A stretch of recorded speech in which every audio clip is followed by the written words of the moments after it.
Hello and welcome to this week's edition of Cardinal Dash. I'm King Jimison alongside, as always, Daniel Martinez Krams. And Daniel, I think this would be a great time for us to point out that the focus of our show is slowly shifting from football to basketball. And so this week we've got a lot of basketball talk about both the Stanford men and women, and plus some football discussion at the end. So let's get right into it. Daniel, it was a really rough week for both Stanford basketball teams who both faced the treacherous Rocky Mountain road trip going to Utah and Colorado. And Stanford men's basketball lost both those games to Utah and Colorado, both by double digits. Stanford women's basketball handled Utah easily, but then lost its first game of the year in an overtime defeat at Colorado. And with that loss, lost its 6-week run at the top of the national rankings. And so, Daniel, both of our beloved Stanford basketball teams returned to Santa Cruz, licking their wounds, ready to take on the LA schools for some of their tougher games of Pac-12 play. So, Daniel, let's start on the men's side. Were these weekends are this weekend's games? So last weekend did not go well, but this weekend versus USC and UCLA, have these just become must-win games for Stanford? I'm not ready to sell out and say these are must-win games, but I think at least one of them has to be. UCLA, USC, both at the top of the conference right now. Stanford needs to find a way to win one of these games. Not expected to win both, but just getting one win in. Technically, these are home games. These are higher tier games. Stanford needs to get one. Right now, looking across the bracketology as you were doing last week, Stanford seems to be on the bubble somewhere around 9 to 12. Most people have them around a 12, which is going to get them into the tournament, sure, but it's not a guarantee, and it's mostly based on their past performances, which have been good, not great to this point. Getting marquee wins, especially at home, is something that they absolutely have to do. They have a chance against both UCLA and USC. USC is in a battle right now with Oregon State. That's potentially a winnable game. And then the matchup against UCLA may be favorable as well. Getting 2 wins out of this weekend is a long shot, but getting one, I absolutely think, is a must. I'm right there with you, Daniel. I think one is an absolute must for Stanford's tournament chances because, first of all, if they lose 2, Stanford will be 8-7, and they're already number 61 in the net. The net, which last year loved Stanford, the Cardinal were once in the top 10 of the net, doesn't seem to be as high on the Cardinal this year, even though services like KimPom that are also kind of based on efficiency metrics are higher on Stanford. The long story short, Stanford has a lot of work to do. They are very much on the bubble right now. My guess is if Selection Sunday had been this past Sunday, the Cardinal would have been on the outside looking in, simply because their closing statement with a very rough performance in the Rocky Mountain road trip was, it was abysmal. Losing to Utah by double digits is inexcusable given where Utah is, despite the injury Stanford's been facing. Colorado on the road, a game you expected to lose. I believe Colorado's up in the top 10 in the net and really have kind of flown under the radar, but have been one of the best teams in the country and one of the best teams in the Pac-12. So you don't expect to lose that game, but Stanford, frankly, wasn't competitive in the second half and had almost no scoring behind De Silva and Zaire Williams. So Stanford basketball has a lot to prove, but this week is a chance to prove that. Both UCLA and USC are top 30 in the net, top 30 in KimPom. I think that both have a chance to be quad 1 wins, even though they are at home, or at least at home in Santa Cruz. But the good news for Stanford, despite not playing, I believe, any games in Maples Pavilion, the Cardinal are 4-0 in their quote-unquote home games. So they have found a little bit of a rhythm and a little bit of an advantage playing in the gym where they get a lot more practice time than their opponents. Don't think that's the primary place where they're practicing. And so it's definitely an opportunity, but I think it's really, you like to have a chance to pull an upset and have it be all the pressure on your opponent. But I think in this case, all the pressure's on Stanford, even though they might be an underdog in both games. And I think that when you're facing 2 teams on 6-game winning streaks, you're kind of just hoping that you catch them on an off night. And with USC, that off night may be coming off a tough game against Oregon State. Today's Tuesday. Stanford plays them, I believe it would be Friday. There's a chance there, right? It's just to catch someone off guard, get a win in. Because as things are looking right now, it's a bit iffy, right? One injury we're mentioning, Spencer Jones. someone Stanford absolutely needs. Dejon Davis came back over the weekend, had a good game, and then disappeared the next game. There's a lot of moving parts in and out as Stanford tries to fix this season together with something that we've seen consistently from Stanford over the years, and again, as they once again failed in the mountains, fifth straight year getting swept on the road. But once again, they're failing at the ends of halves. The fading at the end of the first half and into the second half against Utah, against Colorado, simply can't be done. You can chalk it up to maybe energy, maybe there's a lack of stamina because the rotation got shorter, whatever it is. Stanford can't let that be an excuse. They have to start closing out halves, closing out games. It's not enough to be competitive, to have a great defense for 15 of the 20 minutes and then fail at the end. Stanford's on the cusp. That's what we've been saying for a long time, but they need to take that next step. Yeah, I want to cut up some slack on that point you just made. They did look tired in this past week's games. And I think we do have to take into account the situation that Stanford and all Stanford teams are facing, that they're constantly on the road. If they're getting to go back to their dorm rooms, it's just for a handful of days at a time. They're practicing all across California, all across the Pac-12 footprint. And I mean, we've said it over and over again. The gym that they call home is not Maples Pavilion. It's not even, within an hour of Maples Pavilion. And so it's just an incredibly difficult situation that they're facing. And you said it, with the injuries, the rotations have gotten even shorter. And I just thought Stanford got sloppy in the second half, looked tired, weren't able to play downhill in the same way as Colorado, who was attacking the basket, running their stuff effectively. Stanford's offense looked totally disjointed. It was honestly a very disappointing performance, but I want to cut them some slack and believe that their offense is better than that they do have options. And I don't know if the option is more to just commit to playing through Oscar da Silva, even if he's being double teamed, because he's going to get his anyway, or can you start to put a little bit more of the offensive burden on Zaire Williams? Oscar da Silva is your best player, but can Williams be a guy that takes some of the pressure off of him by being a real go-to contributor that you can use on a high number of possessions? And then beyond that, who's that third scorer going to be? Dejon Davis has been up there in scoring, but he seemed to just be getting his feet underneath him in the Colorado game.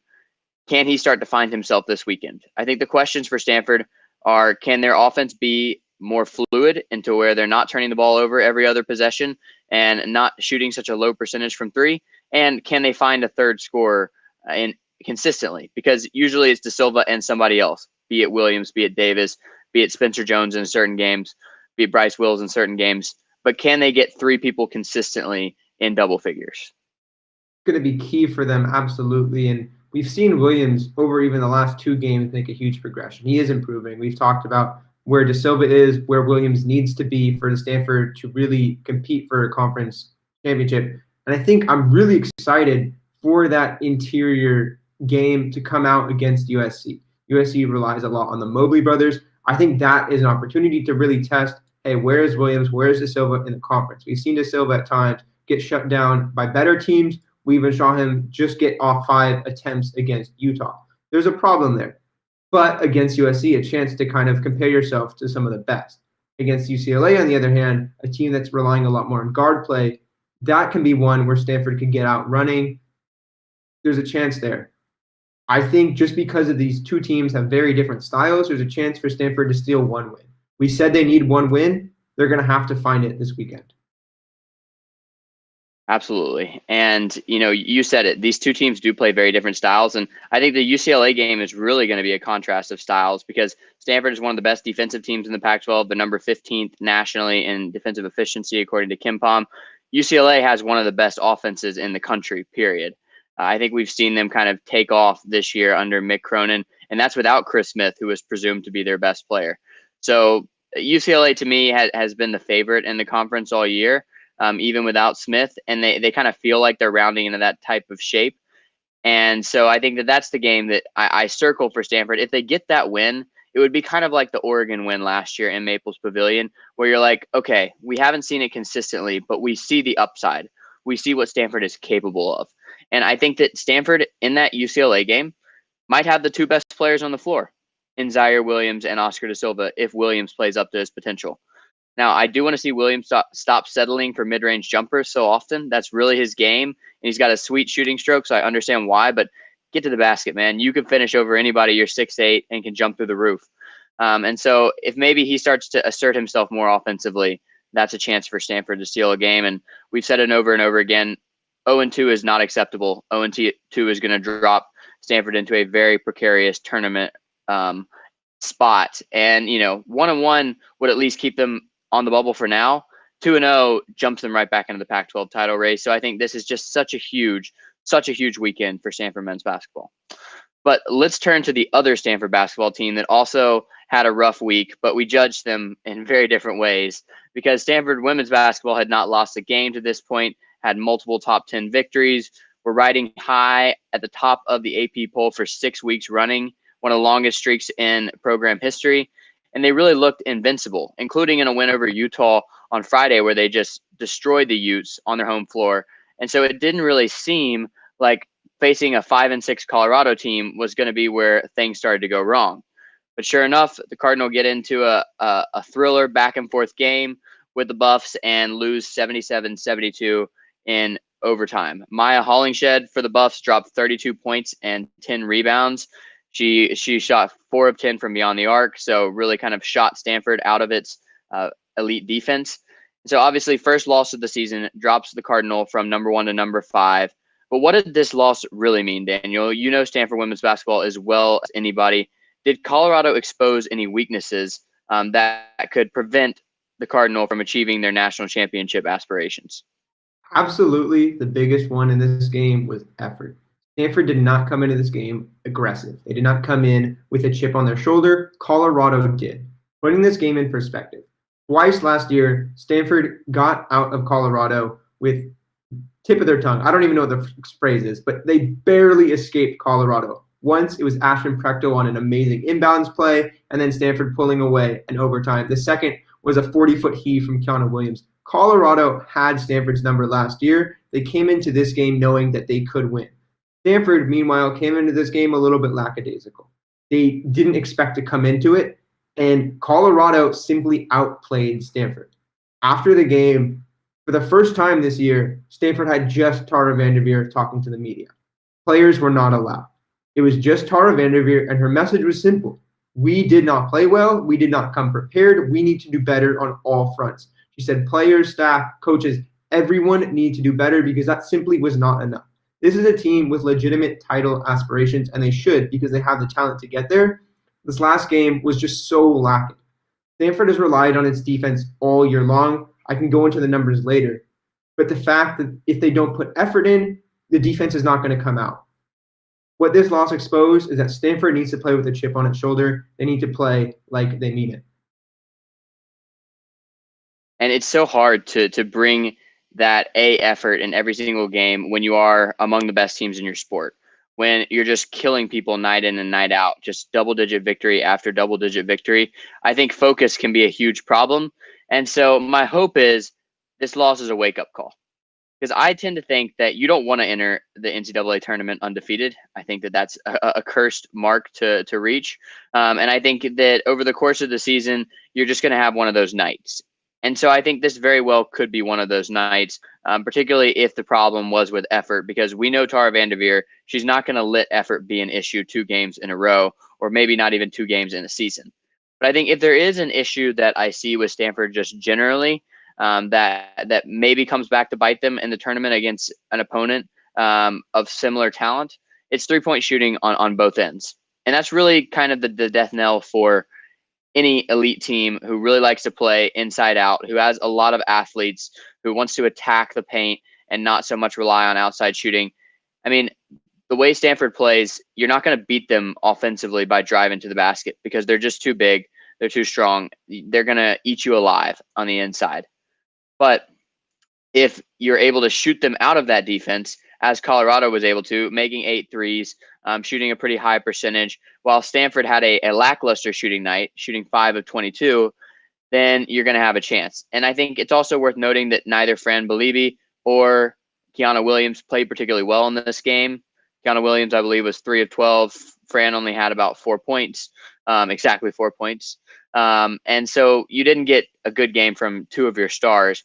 That happens. But I think the more concerning thing is, can Stanford keep opponents from beating it from outside? And can they avoid having those poor shooting nights on the wrong nights? And that's exactly it. It's okay if Fran or Kiana have a bad shooting night. It's whether or not they show up on defense. And Belibi was limited to 14 minutes about because of her defense. Tara Vanderveer just would not have her on the floor. Obviously, Williams was left on the floor playing 40 minutes, but the defensive effort just was not there all around. You see it from Maya Hollingshed, who has 30 points, 31 rather, doubling her season average. That's a career high for her. Stanford just could not guard her. I love Tara Vanderveer's quote, said, I couldn't guard her for a darn. It was Stanford just was not there. No opponent had scored more than 63 points all year. Colorado had 67, even before overtime, finished with 77. The 8 made threes, as you were alluding to, the most that Stanford has allowed all year. 23 free throws, up there for the most, 20 fouls. And Stanford was only +1 in rebounds. And that's an area where they absolutely have to dominate because, as you were saying earlier, Stanford just is bigger inside. No one should be getting anything on Belibi, on Practical, on Brink. But if they're not winning the rebound battle by a large margin, as they have all year long, and they're letting up shots on the outside, that's simply not enough. They got beat by Frida Foreman, a freshman guard from Colorado, who was just nailing everything from outside. They could not stop her. They could not step to her. They could not get a block on her three-point attempt. And that one was really the dagger. If you look at the end of overtime, stepped up over Kiana, hit a three, and Stanford never recovered from there. It's just Stanford has played such great defense all year long. We've come to expect it. But now you have an off night on offense. Stanford needs to double down on defense. That's the core of this team. They have so many great scorers, but doubling down on defense is how they're going to win games. Yeah, that's this team's identity, is that if they want to lock you up, they can lock you up. And I don't care who that is. I don't care if it's South Carolina or Louisville, that Stanford can be the best defensive team in America. But that requires effort, and that requires focus every night. Unfortunately, defense comes harder than offense. So I think Stanford's going to have to rely on its depth over the course of the season. And that's a strength when you've got 5 players averaging double figures. But that's ultimately what separates this team from the pack in the Pac-12, and what is going to allow them to compete for a national championship is the fact that they have so many scoring options, is the fact that they can score in a lot of different ways, but most of all, the fact that they can lock you up, that they just have a bunch of very good individual defenders. And I think that that's a credit to what Tara has been able to do with this group of very talented players, convincing them that they still need to work hard on defense. And so I think the question will be, how does Stanford bounce back against number 6 UCLA?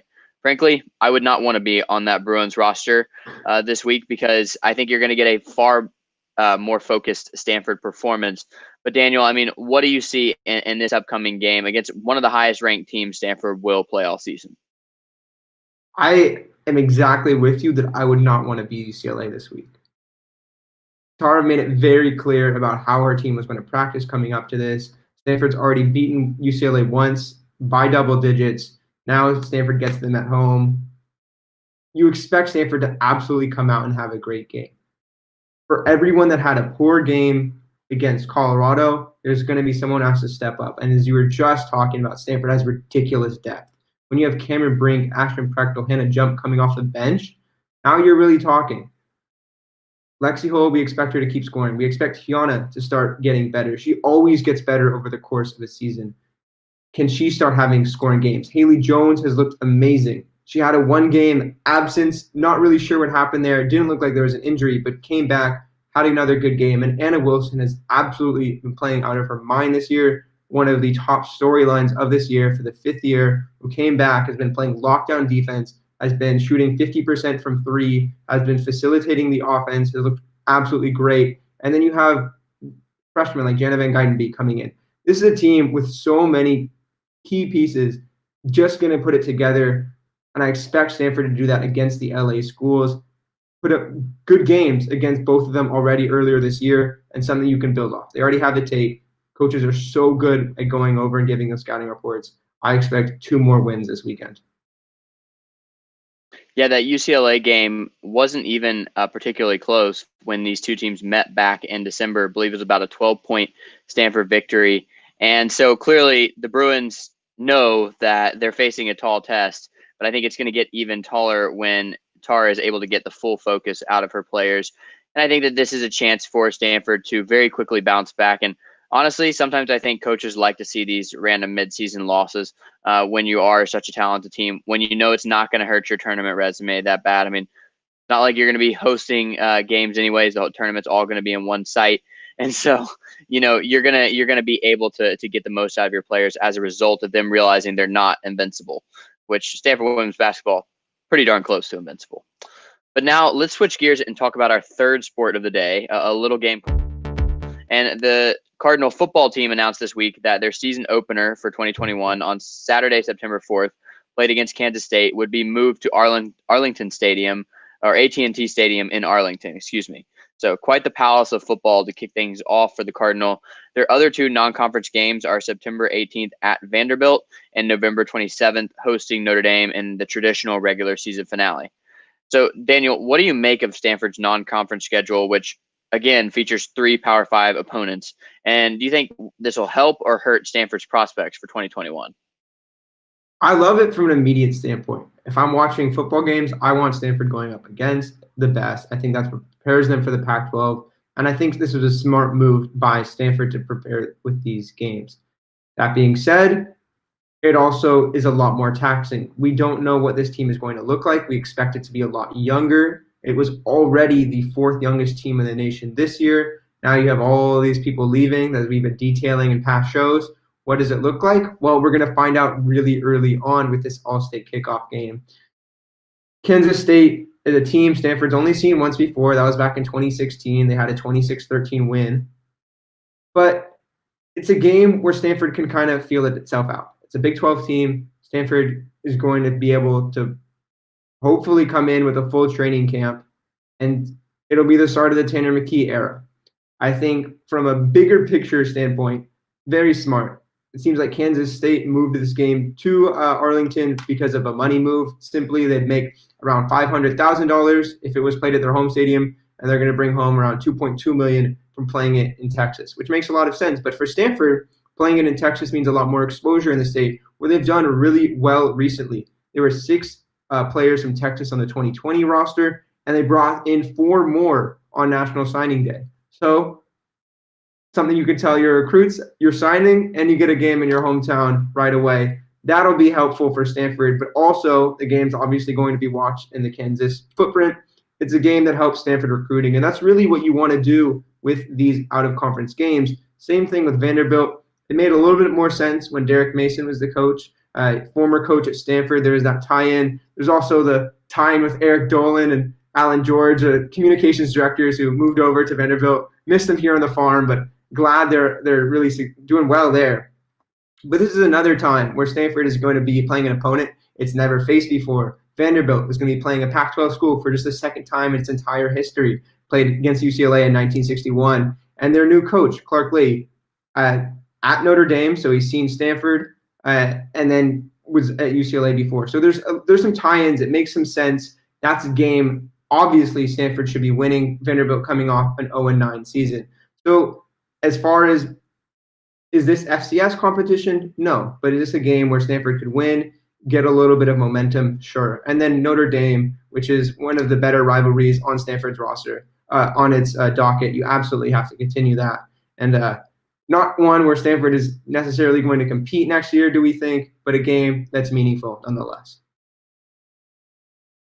Well, Daniel, I think you basically hit every nail on the head there, but to answer my own question in a very roundabout way, I think it does both help and hurt Stanford. I think it helps because they've got two great opportunities to beat Power 5 teams early in the season, and that should, maybe boost them in the national rankings, help them come bowl season, and even though it's not going to count toward the Pac-12 standings, give them some momentum going into the Pac-12 slate, which obviously at 9 games is always taxing, because both Kansas State and Vanderbilt are winnable games. Vandy just went 0-9. Nothing tells me that Clark Lee is going to turn it around quickly. I think he was an amazing hire for Vanderbilt. I'm from Chattanooga, so here in Tennessee, Vanderbilt is kind of the laughing stock as far as football is concerned. Maybe that they shouldn't be, given what's happening at the University of Tennessee. But Vanderbilt is simply not talented enough to beat Stanford if Stanford plays its best game or even its okay game.